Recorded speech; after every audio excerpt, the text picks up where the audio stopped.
Welcome to Mac and PC Prime Video. This is our updated Filmora 13 tutorial for beginners. We'll cover exactly how to use Filmora 13, including some cool new for more video editing features and AI tools.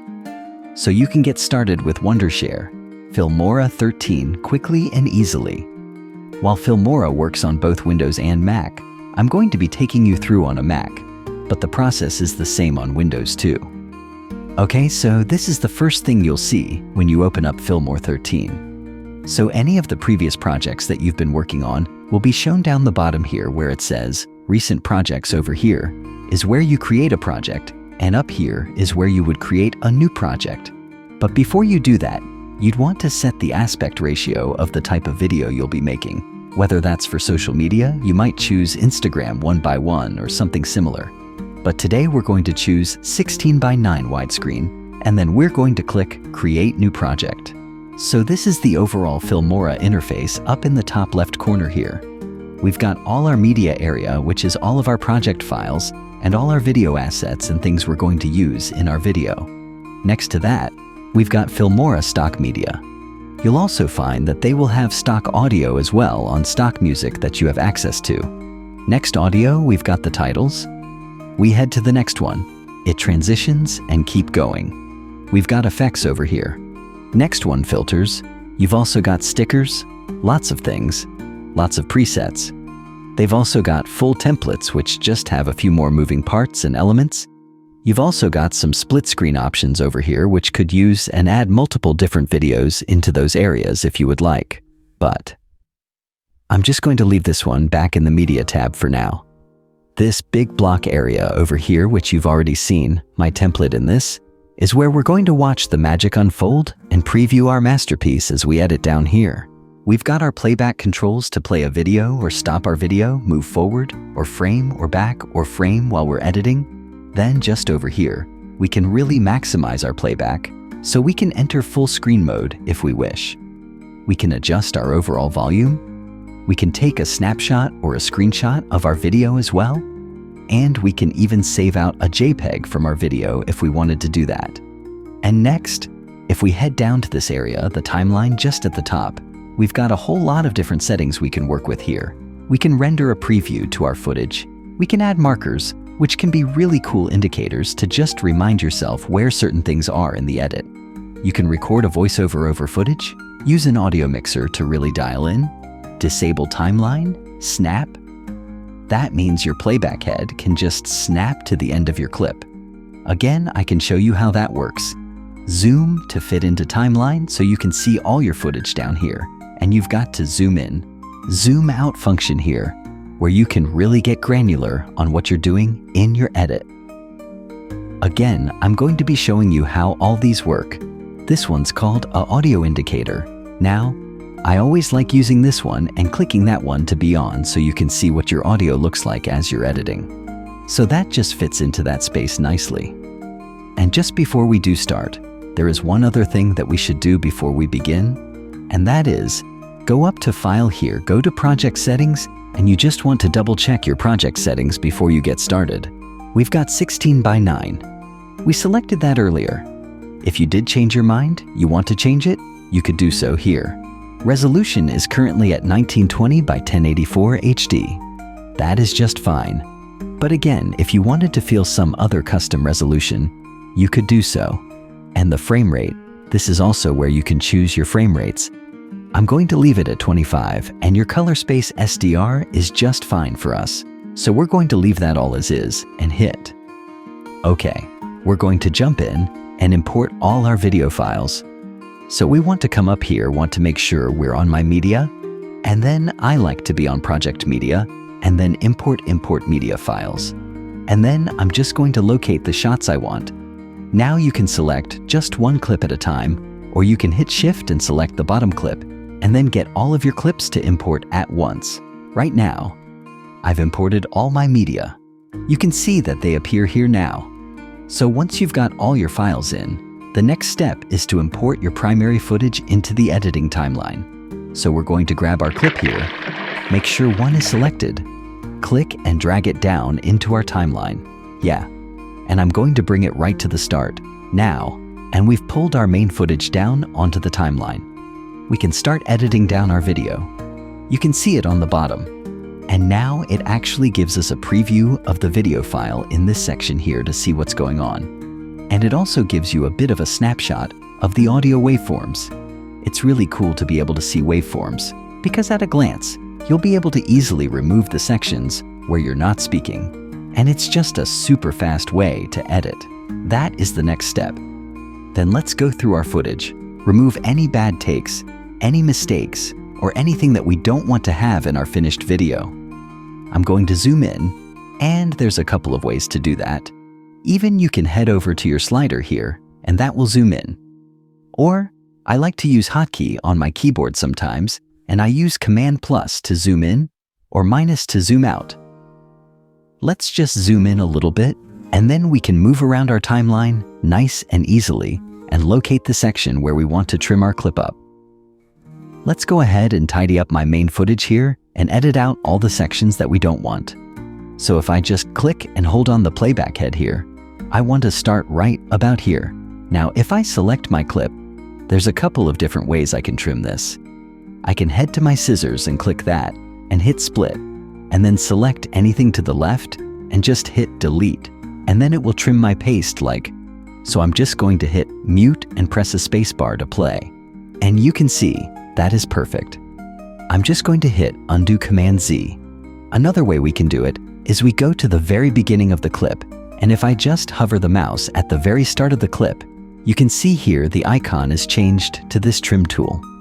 So if I click and hold, I can simply trim to the start of my clip and find the space where I want to begin.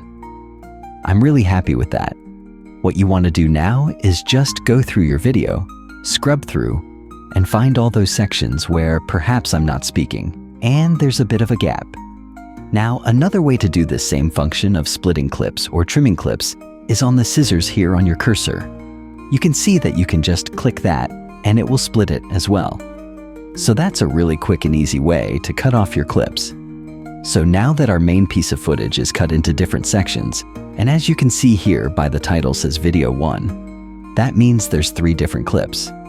Now, if you wanted to, you could actually click and move them around now that they are individual clips. So if I just clicked on this middle piece, picked it up, move it to the end, and now we've got this big space in the middle, you could select that and hit delete, and it would just move things around for you. The next step is to bring in any B-roll or overlay footage into our project to really make our edit more interesting and visually stimulating. I've got a couple of other clips up here in my project media. I'll select one of these. Let's go with this shot of mountain stream flows down from the rocks and stones, and I can literally just click and drag and bring it down to our timeline like so. So we've just pulled down our B-roll footage, and that just sits on top. So let's put some more footage in. Let's put this nice big shot down. And now with this footage, you will see that it actually has some audio waveforms, which ideally we don't want on our B-roll footage because it will interfere with our main primary footage audio there. So easy fix what we can do. If you hover your mouse on this green line here, you can literally bring it straight down volume, which means you won't hear a thing. Don't worry about that. The other option is over here. You can mute that entire track by hitting mute. And then, that way none of your B-roll or nothing you bring into this track will have volume. So that's another way to do it as well. I'm going to zoom back out. I'm going to back that up against my other shot, and I'm going to continue to bring in some of my footage. Now with these video pieces, they're just the same as any other video clips. And like that primary footage I showed you before, you can click on it, you can move it around, and you can play with it really easily. It's really user-friendly. I'll find in Filmora, and again, if you wanted to trim any of your B-roll shots, it's going to zoom in so you can see what I'm doing. You can just trim it, like so you can cut it. And if you did want to use a splitting feature, you want to make sure that your clip is selected. If none of the clips are selected, and you clicked on it, it would cut everything in its path. So it's cut my main footage, and it's cut the B-roll. It's going to click undo. If you just want to select your B-roll footage and hit split, it will just with that. Just be careful and be aware of which clip you have highlighted before. Splitting your clips. I'm just going to go ahead, move my clips around and trim them up and make my edit look as amazing, visually appealing as possible. Okay, now we've got our primary footage down. We've got our B-roll layered on top. It's all looking great. The next step is to adding any text or titles to your video, so you can come up the top here to the titles button. And as you can see here, there's all these different templates, lots of them animated and lots of different options here to add text onto your edit. As you can see, they're really full-on ones or some more simple ones and lots of different options there, which is really cool. Let's go to the Title Effects Cinematic Title, and to add it to your timeline, you simply click and drag it on, and I'm going to hit Command-Z there. Another way you can do it is see that little plus button. You can just hit that, and that will go straight onto your clip as well. To customize your title, you just simply double-click on it, and it opens up this window here. And as you can see here, your title you can change to whatever you would like, and I put Mac and PC Prime Video in here. From there, you can resize both that animated part of the title or the text itself. You have to do them individually, or the animated section itself. So I'm just going to reposition this title just down here where it fits in a little nicer. And it's really easy to customize and change around. You simply click on your preview window and just move it around and resize as you see fit. You can also do it by transforming it over in the section. Over here you can see the scale slider, so I could move it around in there as well, which is really cool. And you can also change the position manually like that. But I find it's just really easy just to pick up and move around. And in fact, I'm going to do that now because my text is getting a little lost in the background there. So if I move it to this side, it's looking much better, and I'm going to move the animation over there as well. And that fits in really nicely. What I like to do whenever I make a change in my edit is just play it back and see how it looks. So I'm going to the start of my timeline. I'm going to hit the spacebar to play and have a look. Awesome. I love that. That's perfect. So go ahead now and add in all of your titles and text into your video, and I'm going to hit. Okay, so I'm happy with my lower third title. It's time to add some transitions once again. In Filmora, there are lots of different transitions, and they're located up here. As you can see, there's all these different templates and presets already built into Filmora, and if you click on them, it will show you what they look like. And just a hot tip, if you do want to preview them, you do have to be selected on a clip that does, but into another clip, if that makes sense. When I select this clip, it thinks that I'm going to transition into this next clip. Make sure that's selected so you can have an idea of what you're looking at in transitions. Now we'll use these pretty sparingly. I use these very sparingly, to be honest. I feel like sometimes it can cheapen the edit, and a lot of the times just jump cuts from one clip to the next is enough. Occasionally I might use a dissolve or something like that, or if it is a really high energy edit, then that's when I would start to use transitions. So, have fun that don't go over the top, and really consider what the project is you're working on, and is it suitable for the type of project you're working on. For the sake of this tutorial, I am going to have a bit of fun, and I'm going to use this fast wipe right. Transition. So if I want to use it, I simply select it and hit the plus, and it's going to go on to the next available clip. So I'm going to once again hit play and just have a look at it. Actually works pretty well. And if I wanted to use a different transition for this next cut, I select that clip and then I find another one. I'm going to select this one. This time it's going to give me a nice little preview, and I feel like that works pretty well. The next step then is adding in any music into your video. Now there is audio tracks up here in Filmora. If we go to audio, I'm going to go back over to the media tab here, and I'm going to track down my own music that I've sourced from, at least in this case. Okay, so it's imported our music over here. And just like our video clips, we can either click and just drag it on like so, or we can hit this plus button and it will put it straight in, like so. Now, as you can see, our music is overhanging all the way past my last clip here, which we don't want. The music to continue on after we want it to finish at the end of our video clip. So there's a couple of things I could do. I could simply click on the end of my music track and drag it to the end. So what I find is on music tracks, they've always composed a really nice fade out of the music. I'm going to play a little bit more so you can really hear that. That's nice.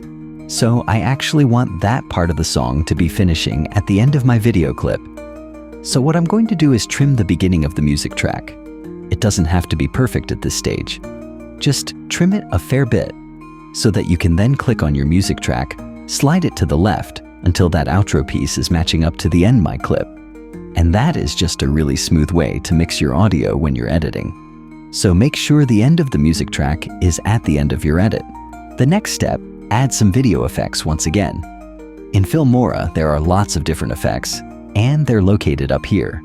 As you can see, there's all these different templates and presets already built into Filmora, and if you click on them, it will show you what they look like. And just a hot tip, separate section for all the effects, and within it, they have give lots of different section, trending section, and more section in it. You will find many new and trending effects that you can use in your videos. Filmora 13 is a powerful video editing software that offers a wide variety of effects to help you create stunning and professional-looking videos. The next step is to adjust any colors or to tweak the color grade of your video. What we want to do is come back to this last clip where I'm looking super excited. We want to make sure that clip is indeed selected. And then we're going to come up to our edit panel here.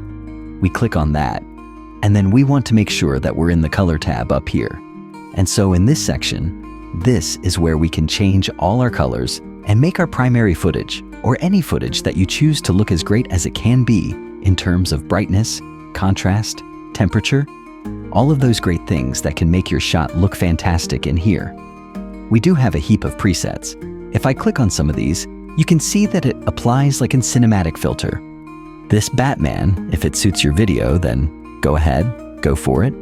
That, I personally like to do it a little bit more manually, get a little bit more granular with my color correction. If you're like me and you want to do that, then you keep scrolling down and you can play with these dials here. So, first up, we've got temperature, and we can make it a little bit cooler or we can make it warmer. And I think I will make it a little bit cooler. You can play with the tint. Be careful with this one. It can throw the colors out. So, generally I like to keep that at 0 exposure. If your shot needs to be a little bit brighter, you can do so by playing around with that. Again, be careful. You don't want any huge hotspots happening brightness again. That's going to bring up all those bright spots of your shot. Play with caution. Contrast. I think I could bring mine up a little bit, looking a little washed out. That's the better already vibrant saturation. If you want to bring a bit more color into your shot, you can do that as well. Highlights, shadows, whites, blacks, vignette. You can play around with that, but I find that to be a little bit old school, and I don't really use that. But there's all these different dolls there which you can play with, and I'm pretty happy with that. So I'm going to leave it like that. There's some other color options here which are a little bit more advanced. This one deals with the hue saturation and luminance of your shot. Can be dangerous. Again, be careful. It's going to play with just the yellows, greens, blues, the different colors of your shot.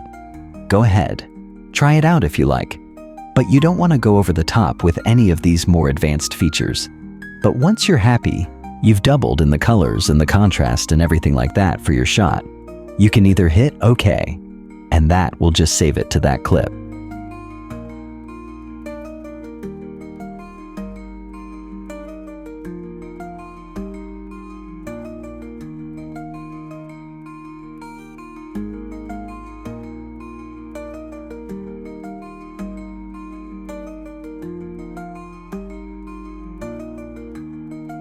It's time to export your video file.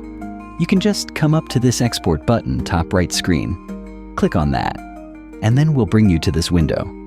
So in here you've got a whole lot of different options. So let's just start at the very beginning. You want to change the name of your video, let's call it Video PC, and you put it in a nice spot where you're going to remember. Put it in my promo folder here, and I actually like to desktop. Something I put in that preset. You want to match this to the project settings that's going to work, right? And then for the format, as you can see, you've got a whole lot of different options here, but your best options are going to be an overlay or MP4. I love an MP4, so I'm going to click that one here. You can see you've got different quality options. I just means it's going to take longer to export. It's got a recommended option. I'm going to go higher because I want the best quality video possible resolution. That is the resolution that we're working with. So that's perfect. 25 frames is great. And you've got options here to upload to the cloud, and also an option here to enable hardware acceleration for video encoding sounds. Technical sounds great. I want it, so I'm going to leave it selected, and now I'm going to hit export before I do. You can also see just how long your clip goes for and the estimated size of the output of your clip. Let's go ahead and hit export. As you can see, once I hit export, okay, so that's it. That's our video. I hope you found it useful. Thank you for watching. Do you consider subscribing to the channel?